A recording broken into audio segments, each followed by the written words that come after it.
Karaadhaan keenya lammii teenya tamaraatte tachi keessatti waan hin jirtu.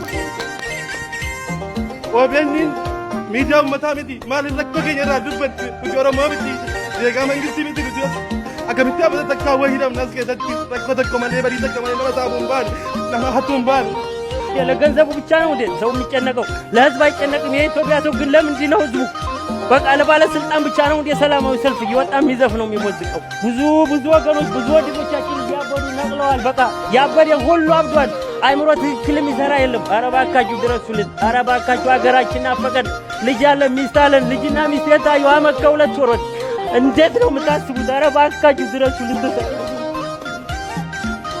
Mana hidhaa kana keessa waggaa takkaa fi baatii sadii hin jira. Riyaad irraa kaasaniiti harki irraa na kaasaniiti haayir na buusanii haayir irraa fuudhanii ni galtan jechuun jidda na fidan.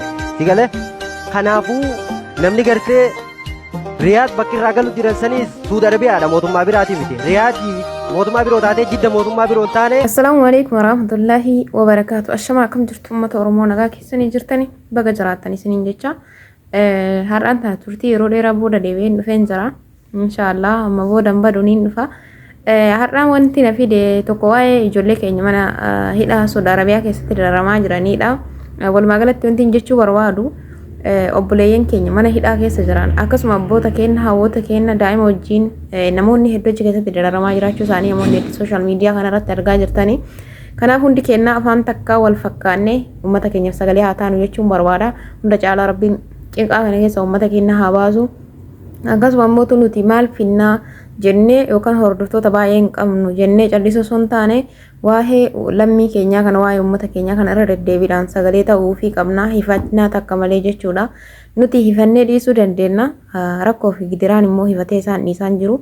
Kanaaf inshallah gara rabbiin nu laaffisetti sagalee ta'uu miidiyaa qabnuun karaa feesbuukii haa ta'u tiiktookii karaa yuutuubii haa ta'u waan qabnu tiwutara illee namoonni fayyadamtan jiraattan karaa hundaan sagalee uummata keenyaa taanee ummata keenya haa baraaruu isiniin jedha. Maaliif dhiibbaan sooshaal miidiyaan kun qabu waan laayyootii miti.